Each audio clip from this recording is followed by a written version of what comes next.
श्री राधा कृष्णाभ्याम नमः।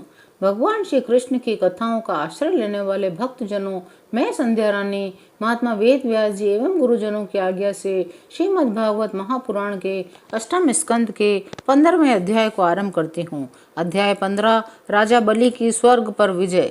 राजा परीक्षित ने पूछा, भगवान श्री हरि स्वयं ही सबके स्वामी हैं, फिर उन्होंने दीनहीन की भांति राजा बलि से 3 पग पृथ्वी क्यों मांगी तथा जो कुछ वे चाहते थे वह मिल जाने पर भी उन्होंने बलि को बांधा क्यों? मेरे हृदय में इस बात का बड़ा कौतूहल है, हम लोग यह जानना चाहते हैं। श्री सुखदेव जी ने कहा, परीक्षित, जब इंद्र ने बलि को पराजित करके उनकी संपत्ति छीन ली, उनके प्राण भी ले लिए, तब भृगुनंदन शुक्राचार्य ने उन्हें अपनी संजीवनी विद्या से जीवित कर दिया।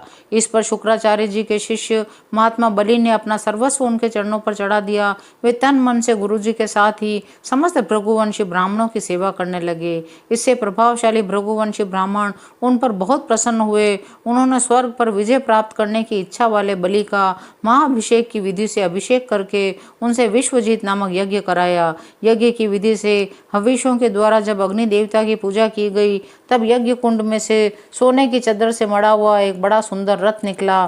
फिर इंद्र के घोड़ों जैसे हरे रंग के घोड़े सिंह के चिन्ह से युक्त रथ पर लगाने की ध्वजा निकली। दादा प्रहलाद जी ने उन्हें एक ऐसी माला दी जिसके फूल कभी नहीं कुमलाते थे, और 2 अक्षय तरकस, दिव्य धनुष, कभी खाली न होने वाले 2 अक्षय तरकस और दिव्य कवच भी प्रकट हुए। फिर वे भृगुवंशी ब्राह्मणों के दिए हुए दिव्य रथ पर सवार हुए। जब महारथी राजा बलि ने कवच धारण कर धनुष, तलवार, तरकश आदि शस्त्र कर लिए, दादाजी की दी हुई सुंदर माला धारण कर ली, तब उनकी बड़ी शोभा हुई।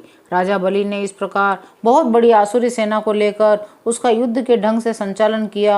आकाश और अंतरिक्ष को कंपाते हुए सकल ऐश्वर्यों से परिपूर्ण इंद्रपुरी अमरावती पर चढ़ाई की।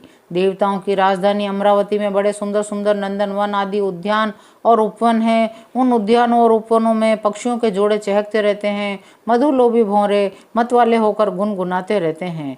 वहाँ के सरोवरों में हंस, सारस, चकवे, बतखों की भीड़ लगी रहती है। उन्हीं में देवताओं के द्वारा सम्मानित देवांगनाएं जल क्रीड़ा करती रहती है। ज्योतिर्मय आकाश गंगा ने खाई की भांति अमरावती को चारों ओर से घेर रखा है। उसके चारों ओर बहुत ऊंचा सोने का परकोटा बना हुआ है। स्वयं विश्वकर्मा ने ही उस पुरी का निर्माण किया है। सभा के स्थान, खेल के चबूतरे, रथ के चलने के लिए बड़े बड़े मार्गों से वह शोभायमान है। उस पुरी में अधर्मी, दुष्ट, जीवद्रोही, ठग, मानी, कामी और लोभी नहीं जा सकते। जो इन दोषों से रहित थे वे ही वहां जाते हैं।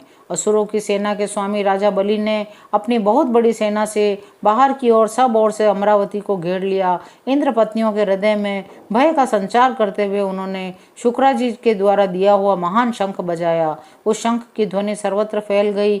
इंद्र ने देखा कि बलि ने युद्ध की बहुत बड़ी तैयारी की है, अतः सब देवताओं के साथ वे अपने गुरु बृहस्पति जी के पास गए और बोले, मेरे पुराने शत्रु बलि ने इस बार युद्ध की बहुत बड़ी तैयारी की है।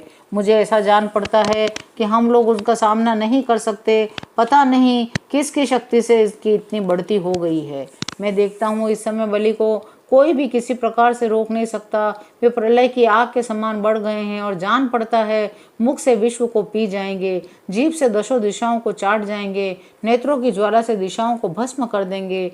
आप कृपा करके मुझे बतलाइए कि मेरे शत्रु की इतनी बढ़ती का, जिसे किसी प्रकार भी दबाया नहीं जा सकता, क्या कारण है? इसके शरीर, मन और इंद्रियों में इतना बल और इतना तेज कहाँ से आया? इसने इतनी बड़ी तैयारी करके चढ़ाई कैसे की है? देवगुरु बृहस्पति जी ने कहा, इंद्र, मैं तुम्हारे शत्रु बलि की उन्नति का कारण जानता हूँ।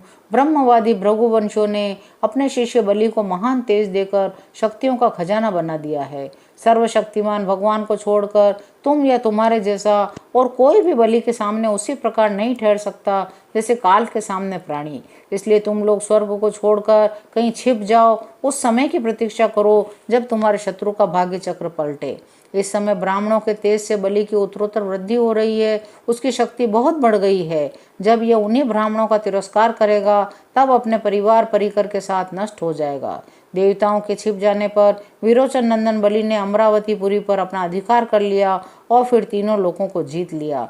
जब बलि विश्व विजयी हो गए तब शिष्य प्रेमी भृगुवंशियों ने अपने अनुगत शिष्य से 100 अश्वमेध यज्ञ कराए। उन यज्ञों के प्रभाव से बलि की कीर्ति कौमुदी तीनों लोकों से बाहर भी 10 दिशाओं में फैल गई। वे नक्षत्रों के राजा चंद्रमा के समान शोभायमान हुए। ब्राह्मण देवताओं की कृपा से प्राप्त समृद्ध राज्य लक्ष्मी का वे बड़ी उदारता से उपभोग करने लगे और अपने को कृतकृत्य सा मानने लगे। 15वां अध्याय यहीं विराम लेता है। शेष अगले अंकों में। जय श्री कृष्ण।